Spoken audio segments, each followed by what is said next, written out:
bit. Oh, Lordy. Coach Shelton Harrison, there never be no comparison. You're live on the show. Sit back and have a listen. All right. LDBC, this is your boy Coach Shelton Harrison. You're live on the Coach Shelton Harrison Combat Sports Show live. Okay, folks. So in this video, I'm going to talk about who I think that Lomachenko can beat, okay? Who I think he can beat out of the four people that, you know, they've been throwing names around, okay? Guys, we got to admit, okay?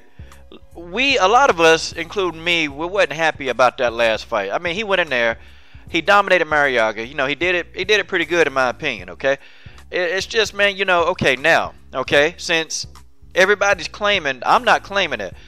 I like how the guy fights, and I want to really enjoy his fighting style without legions of stupid fans that's going to come in and try to ruin that because they want this guy to be on a pedestal faster than he needs to be, because right now what he's done, it is not enough to say, oh, he's number one pound for pound.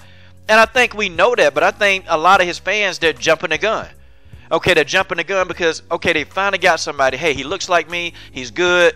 You know, I like how the guy fights. And I can't really say, but I like what he does.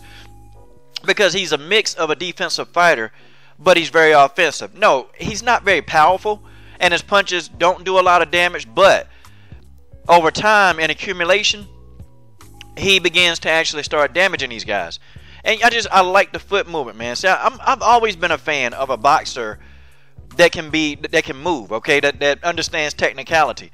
And, you know, say what you want about Lomo, he does understand technicality, okay? And I knew he would beat Walters because I knew that he was much more technical than Nicholas Walters. Although the threat of Nicholas Walters would have hit him with a shot, yeah, it'd have been lights out.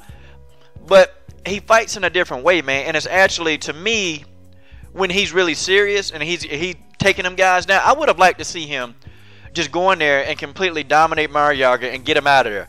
See, that's what I wanted to see. Use his skill sets instead of playing with the guy. Get in there and just, you know, do what you do and get him out.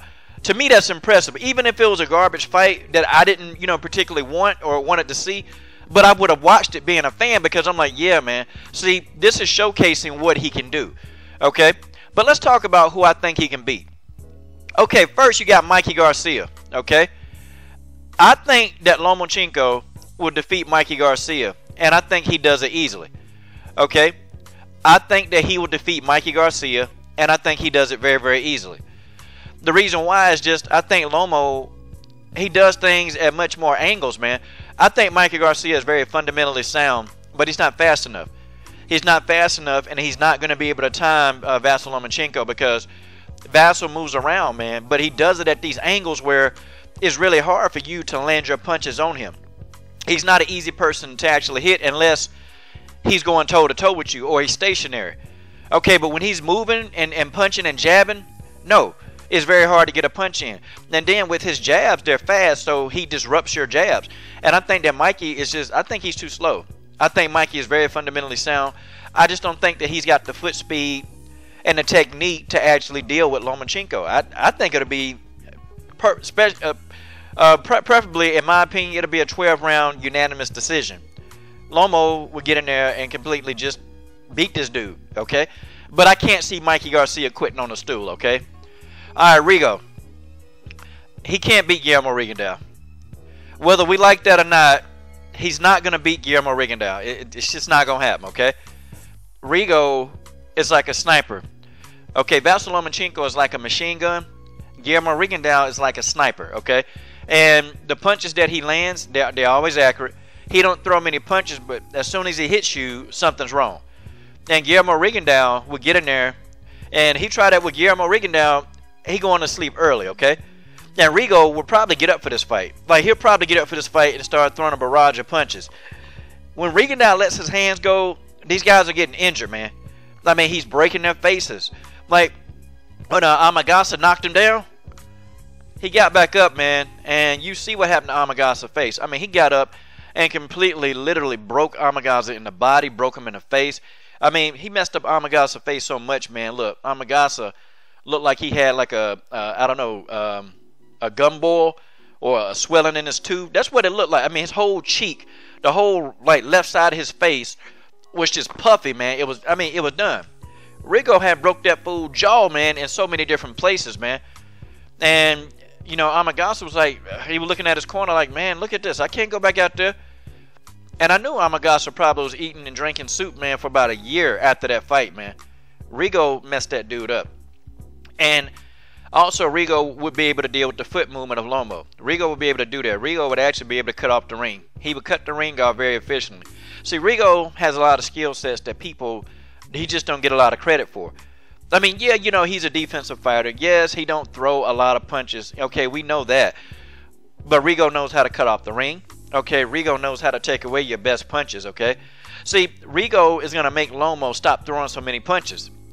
And it's going to be easy work for him. I think he's going to have a good time. I mean, he's not going to run through Lomo, but after about 4 rounds, he's going to figure him out, and he's going to shut Lomo down. All right. I think I think Lomachenko, though, if he fights Tank Davis, I think he defeats Tank Davis, okay? I think he easily defeats Tank Davis, okay? Tank Davis has knockout power. And if Tank Davis can land a shot, you know, he's got a puncher's chance.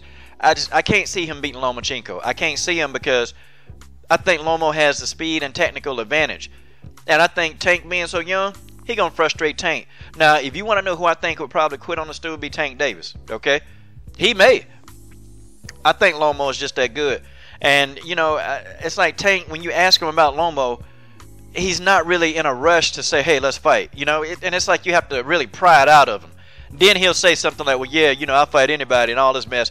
But we know that, you know, TMT, they're not going to put him in there with Lomachenko that fast. If he fights Lomachenko next, he's going to lose, okay? That's just how it is.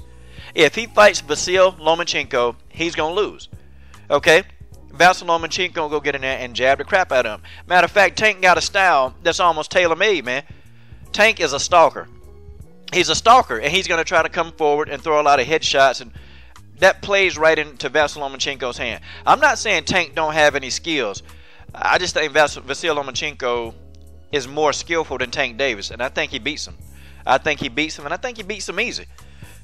That's just what I think, okay? I think Tank Davis is lacking a couple things, man, that Lomachenko, he will go in there and exploit. Like, definitely, the superior, I think the head movement, oh yeah, Lomo's going to go in there and exploit the fact that Tank isn't very good at slipping some of these punches. And he going to get in there and jab him, man. He going to jab, move, rotate at an angle, jab, move, rotate at an angle. Then Tank, you know, going to start throwing punches. He going to let Tank miss. Then he going to come back in, jab, move, rotate at an angle. Lomo, he don't do anything complex, but it's how he does it. It's how he does it that frustrates these guys. And the last person on the list is Terrence Crawford. I don't think Lomo could ever beat Terrence Crawford. I think out of all the people on this list, I think he's second behind Rigo. But he's a little bit different because Terrence Crawford is a bit more offensive than Rigo. Like Terrence Crawford, you're not going to be able to hit him, but then he's going to piece you up. And then there's a threat. If Terrence Crawford hits you, he's going to knock you out, okay? If he hits you hard enough, he's going to knock you out, and he's going to put you out of there. And also, too, Terrence Crawford got a chin. Could you imagine Terrence Crawford would walk through all of Vasyl Lomachenko's offense? He walked right through it. And he would hunt him down, and he would knock him out because Vasyl Lomachenko won't knock out Terrence Crawford. Terrence Crawford is a big dude, man. Now, you can imagine, man. So, I don't think they're going to be too quick to get Lomo in the ring with Terrence Crawford. That'll be a slaughter. Even Lomo's own team said that no, you know, that they don't think that fight would ever happen. And if it did, you know, it's just Terrence Crawford is that good. Terrence probably, I don't know. Between him and Rigo, they're the most dangerous on this list. But I just think that, I think Lomo can't beat this guy, man. And I think he's a little faster than Crawford. But Crawford, man, his timing is impeccable, man. It's like, man, you're throwing punches and then he hits you with a counter. And you got to stop thinking. You got to bag up. And Lomo not going to throw a lot of punches against a Terrence Crawford. He ain't going to do that. But anyway, you guys tell me what you think. This is your boy, Coach Shelton Harrison. I'm done. What are you waiting on? Subscribe.